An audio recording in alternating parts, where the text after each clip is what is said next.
जय जगन्नाथ पिला माने समस्त को स्वागत। आज वीडियो रे तुम मनकर साहित्य बहिर पाठ 5 नीति वचन ए सुंदर चैप्टर टर हम आज वीडियो रे प्रश्न उत्तर गुडी को आलोचना करनेबा। पाठ अंतर्गत मो बुझिबारे दिया जाइथिबा प्रश्नर ठीक उत्तर पाखरे तारा चिन्ह दियो। 1 नंबर साधु जनर पुण्य सदुपदेश मूर्ख न बुझे तार मरम लेख। एहार भावार्थ करे साधु जनकर लेश मात्र ज्ञान नहीं, करे साधु जनकर हितोपदेश मूर्ख बुझी पारे नहीं, गरे साधु माने उपदेश दियंती नहीं, घ साधु को उपदेश रो मूल्य नहीं। तो पिला माने एहार ठीक उत्तर टी ऑप्शन ख साधु जनकर हितोपदेश मूर्ख बुझी पारे नहीं। तो एठी कोन करबा तारा चिन्ह स्टार मार्क देबा हैला ये बड़ी भाबरे करबा। तापर 2 नंबर गोटिए गुण मध्ये गोटिए दोष सुधा कलश विष बिंदु सदृश। एठारे भल गुण को कहा सहित तुलना करा जायछि। करे कलश खरे विष कलश गरे विष अमृत कलश घरे सुधा कलश। तो एठी सुधा कलश हे जो को तुलना को राइट आंसर। तापर ख तुमे एही उत्तर टी काहे कि बाछिलो तार कारण संग मानक सह आलोचना करो।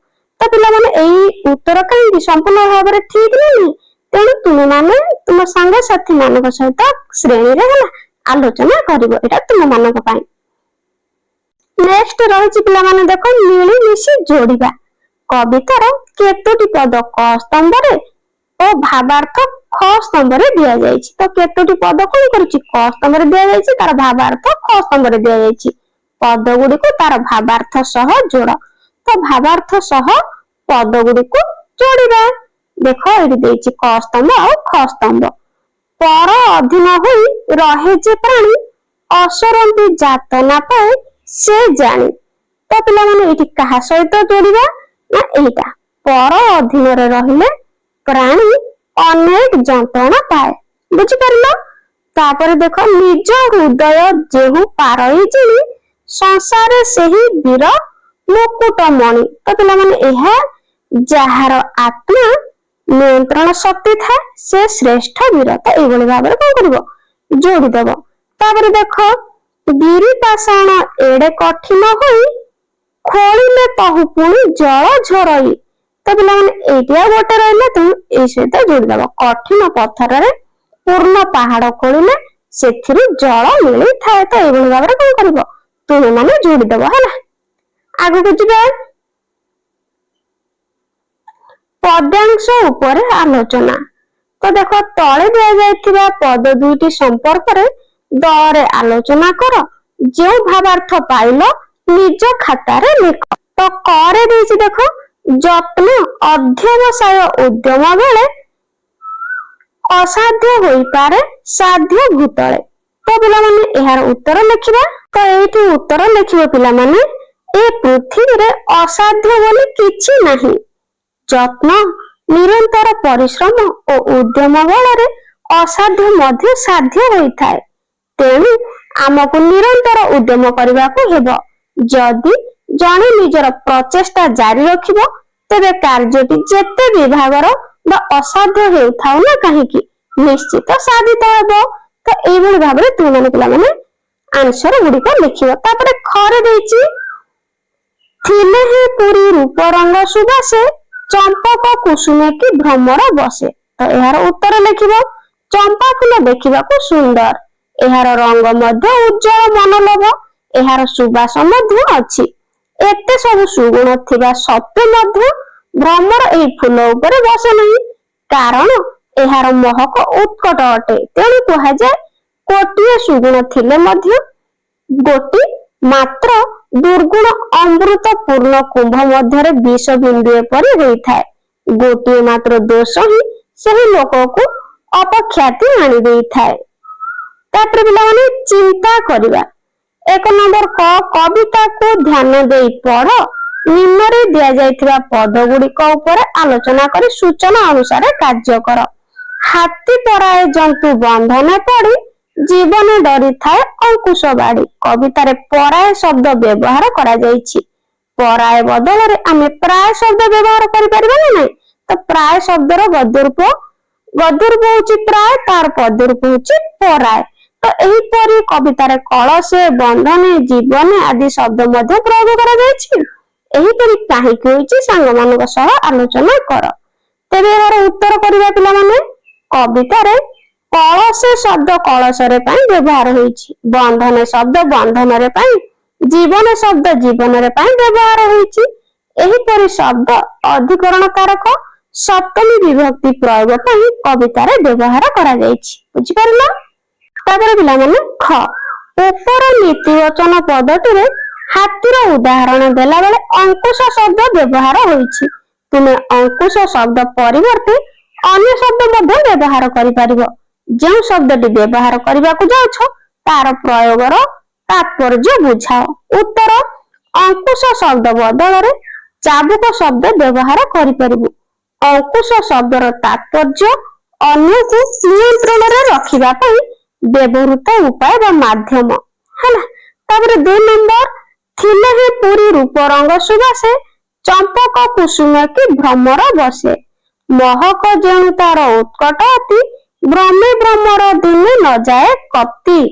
ତ ଏଠାରେ ପିଲାମାନେ ପ୍ରକୃତି ମାଧ୍ୟମରେ ମଣିଷର କେଉଁ ମାନବୀୟ ଗୁଣ ଗୁଡିକ ବିଷୟରେ କୁହାଯାଇଛି, ପ୍ରକୃତି ଠାରୁ ଆମେ କେଉଁ ସବୁ ଗୁଣ ଶିଖିପାରିବା, ଚିନ୍ତା କରିକି ଲେଖ। ତ ଉତ୍ତର, ପ୍ରକୃତି ମାଧ୍ୟମରେ ମଣିଷର ସହିଷ୍ଣୁତା, ନିରହଙ୍କାର, ସରଳତା ଭଳି ମାନବୀୟ ଗୁଣ ଗୁଡିକ ବିଷୟରେ କୁହାଯାଇଛି। ଆମେ ପ୍ରକୃତି ଠାରୁ ସହିବା ଶକ୍ତି, ଅନ୍ୟକୁ ଭଲ ପାଇବାର ଗୁଣ, ରୂପର ଗର୍ବ ଛାଡି ଗୁଣରେ ସମସ୍ତଙ୍କୁ ନିଜର କରିବା ଆଦି ଗୁଣ ଶିଖିପାରିବା।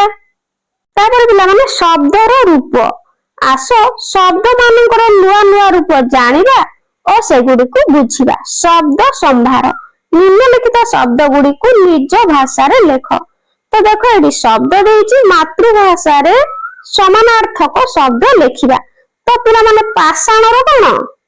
ପାଷାଣର ହଉଛି ପଥର ହେଲା, ଏମିତି ଲେଖିଦବା ପଥର। ତାପରେ ଅଛି ରୁଧିର, ରୁଧିର ହଉଛି ମାନେ କଣ? ସମାନାର୍ଥକ ଶବ୍ଦ ହେଇଯିବ ରକ୍ତ। ତାପରେ ଅଛି କମଳ, କମଳର ସମାନାର୍ଥକ ଶବ୍ଦ ହେଇଯିବ ପଦ୍ମ। ତାପରେ ଭେକ, ଭେକ ପିଲାମାନେ କଣ? ବେଙ୍ଗ। କଣ ପିଲାମାନେ? ବେଙ୍ଗ।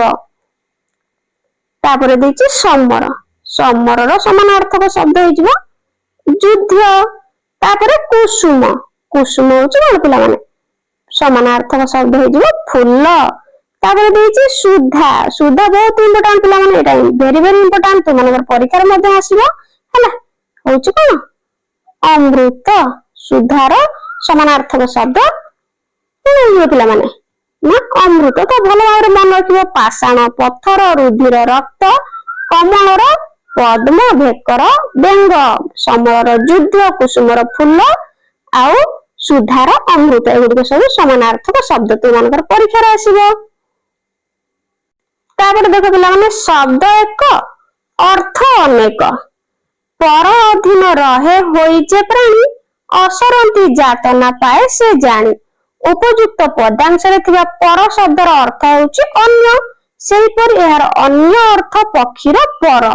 ଏହିପରି କିଛି ଶବ୍ଦ ତଳେ ଦିଆଯାଇଛି, ସେମାନଙ୍କର 2ଟି ଲେଖାଏ ଅର୍ଥ ବାହାର କର। ଏଥିପାଇଁ ତୁମେ ଶବ୍ଦକୋଷ, ଅଭିଧାନ, ଇଣ୍ଟରନେଟ, ଅଭିଭାବକ ବା ଶିକ୍ଷକଙ୍କ ସାହାଯ୍ୟ ନେଇପାରିବ। ତ ଏଠି ଦେଖ ପିଲାମାନେ ଆମେ କଣ କରିବା? ନୀତି ହେଲା। ନୀତିର ଆମେ କଣ ଆଉ ଲେଖିପାରିବା? ନୀତି ଶବ୍ଦ ଭଳି ଆଉ ଲେଖିପାରିବା କଣ? ନିୟମ ହେଲା। କଣ ପିଲାମାନେ? ନିୟମ। ଆଉ କଣ ଲେଖିପାରିବା? ନୀତି ହଉଛି ସଦାଚାର ହେଲା, ସଦାଚାର। ଆଉ କଣ ଲେଖିପାରିବା? ତ ନୀତି ମାନେ ଭୋଗ ଗୋଟେ ହେଇପାରିବ ମଧ୍ୟ ହେଲା, ଭୋଗ ହେଇପାରିବ ହେଲା। ତ ଏଇଭଳି ଲେଖିବା। ତାପରେ ପିଲାମାନେ କର, କର ହଉଛି କଣ? ହାତ ହେଲା। ଆଉ ଗୋଟେ ହବ ଖଜଣା ହେଲା। ଆଉ ଗୋଟେ କଣ ପିଲାମାନେ ହେଇପାରିବ? କିରଣ ମଧ୍ୟ ହେଇପାରିବ ହେଲା, କିରଣ। ତାପରେ ପିଲାମାନେ ପ ହର୍ଷଉକାର ପୁର ହେଲା, ପୁର ସେଇଭଳି ପୁର ମାନେ କଣ ନଗର। ଆଉ ଗୋଟେ ଲେଖିପାରିବା ପିଠାର ପୁର ହେଇପାରିବ ହେଲା, ପିଠାର ପୁର ହେଲା। ଆଉ ଗୋଟେ ହେଇପାରିବ କଣ ସ୍ୱର୍ଗପୁର, ସ୍ୱର୍ଗପୁର ଏଇଭଳି ଭାବରେ ଲେଖିବ। ତାପରେ ପିଲାମାନେ ବାସ, ତ ବାସର ହେଇପାରିବ କଣ ନା ଗୃହ ହେଇପାରିବ ହେଲା। ଆଉ ଗୋଟେ ବସ୍ତ୍ର ହେଇପାରିବ ହେଲା। ଆଉ ଗୋଟେ ରହିବା ଘରକୁ ମଧ୍ୟ ସେ ଗୃହ ରହିବା ଘର ମଧ୍ୟ ଲେଖିପାରିବ ହେଲା। ଏଇଭଳି ଭାବରେ ଲେଖିବ। ତାପରେ ଜୀବନ, ଜୀବନ ସେଇଭଳି ଲେଖିପାରିବା କଣ ପ୍ରାଣ ହେଲା। ଆଉ ଗୋଟେ ଲେଖିପାରିବା ଜଳ ହେଲା। ଏଇଭଳି ଭାବରେ ଲେଖିପାରିବା। এইভাবে ସବୁ ଲେଖିଦବ। ତାପରେ ଦେଖ ଗୋଟିଏ ଶବ୍ଦରେ ପ୍ରକାଶ କର। ଆମେ ଗୋଟିଏ ଶବ୍ଦକୁ ଭଲ କରି ବୁଝିବା ପାଇଁ ଖଣ୍ଡ ବାକ୍ୟ ପ୍ରୟୋଗ କରିଥାଉ। ଯେପରି ଯାହାକୁ ଖାଇବା ଦ୍ୱାରା ମୃତ୍ୟୁ ହୁଏ ନାହିଁ ତାହା ହେଉଛି ଅମୃତ। ସେଇଭଳି କ ସ୍ତମ୍ଭରେ ସ୍ଥାନିତ ଖଣ୍ଡ ବାକ୍ୟର ଠିକ ଶବ୍ଦ ଖ ସ୍ତମ୍ଭରୁ ବାଛି ଲେଖ। ତ କ ସ୍ତମ୍ଭରୁ ବାଛିକି ଆମେ କଣ କରିବା, କ ସ୍ତମ୍ଭରେ ଯୋଉ ଶବ୍ଦ ଗୁଡିକ ଦେଇଛି ହେଲା, ତ କଣ ଦେଇଛି ପିଲାମାନେ ନା ଖଣ୍ଡ ବାକ୍ୟ ଦେଇଛି, ତାହାର ଠିକ ବାକ୍ୟ ର ଉପଯୁକ୍ତ ଅର୍ଥ ଦେଇ ଦେଇଛି କଣ ଖ ବାକ୍ୟରେ। ତ ଆମେ କ ବାକ୍ୟର ଖଣ୍ଡ ବାକ୍ୟ ସହିତ ଆମେ ଖ ବାକ୍ୟରୁ କଣ କରିବା ନା ବାଛିକି ଶବ୍ଦ ଗୁଡିକୁ ଆମେ ଲେଖିବା। ଯେମିତିକି ଦେଖ ହାତୀକୁ ଆୟତ କରିବା ନିମିତ୍ତ ବାଡି, ତ ଏକ ପଦରେ କଣ ହବ ନା ଆମେ ଲେଖିବା ପ୍ରଥମେ କଣ ଅଙ୍କୁଶ ହେଲା, ଅଙ୍କୁଶ। ତାପରେ ନୂଆ କଥା ଜାଣିବା ପାଇଁ ଅବିରାମ ଚେଷ୍ଟା ବା ପରିଶ୍ରମ, ସେଟା ହଉଛି ଅଧ୍ୟବସାୟ ହେଲା। ତ ବାଛିକି ଏମିତି ଲେଖିବ। ତାପରେ ଦେଇଛି ଯେଉଁ ବ୍ୟକ୍ତିର ଦୁଷ୍ଟ ବା ଖରାପ ବୁଦ୍ଧି ଥାଏ ତାହା ହଉଛି କଣ ପିଲାମାନେ ମନ୍ଦମତି ହେଲା। ତାପରେ ଯେ ପରର ଅଧୀନରେ ଥାଏ କଣ ପରାଧୀନ। ତ ଏଇଭଳି ଭାବରେ ତୁମେ ଏଇଠି ଯୋଡିଦବ କିମ୍ବା ଅଲଗା କରିକି ଲେଖିଦବ ହେଲା। ତାପରେ ଦେଇଛି ପିଲାମାନେ ଦେଖ ପାଦ ପୂରଣ କର। ନୀତି ବଚନ କବିତାର ଗୋଟିଏ ଗୋଟିଏ ପଦର ପ୍ରଥମ ପାଦଟି ଲେଖା ଯାଇଛି, ଦ୍ୱିତୀୟ ପଦଟି କଣ ହବ ଖାଲି ସ୍ଥାନରେ ଲେଖିବା ହେଲା। ତ ଦେଖ ଗିରି ପାଷାଣ ଏଡେ କଠିନ ହୋଇ, ତାପରେ କଣ ଲେଖା ହବ ପିଲାମାନେ ଖୋଜିଲେ ତହୁଁ ପୁଣି ଜଳ ଝରଇ ହେଲା, ଜଳ ଝରଇ ଏଇଭଳି ଭାବରେ ଲେଖିବ ହେଲା। ଏଇ ଲାଇନଟାରେ ଲେଖିବ। ତାପରେ ସାଧୁ ଜନର ପୁଣ୍ୟ ସଦୁପଯୋଗ, ତାପରେ ଲେଖିବା ମୂର୍ଖ ନ ବୁଝେ ତାର ମରମ ଲେଶ ହେଲା, ମରମ ଲେଶ। ତାପରେ ଲାଷ୍ଟ କୁ ଦେଇଛି ଦେଖ ଦେଶ ଜିଣିଲେ ରାଜା ଲଭଇ କ୍ଷତି, ତାପରେ ବୀର ସମର ଜିଣି ରଖେ, ଏଠି ଲେଖିଦବ କୀରତି ହେଲା। ଏଇଭଳି ଭାବରେ ଲେଖିବ। ତ ପିଲାମାନେ ପ୍ରଶ୍ନୋତ୍ତର ଗୁଡିକ ବୁଝିପାରିଲ କି ନାହିଁ କମେଣ୍ଟରେ ନିଶ୍ଚିତ ଜଣେଇବ। ଭିଡିଓଟି ପସନ୍ଦ ଆସିଥିଲେ ଲାଇକ୍ କରି ଆଉ କମେଣ୍ଟରେ ନିଶ୍ଚିତ ଜଣେଇବେ। ଆଉ ଏଇ ଭିଡିଓରେ ନିଜ ନିଜର ସୁନ୍ଦର ସୁନ୍ଦର ନାମ ମତ ମଧ୍ୟ କମେଣ୍ଟରେ ଜଣେଇବ ହେଲା। ଆଜି ପାଇଁ ରହୁଛି, ଥ୍ୟାଙ୍କ ୟୁ।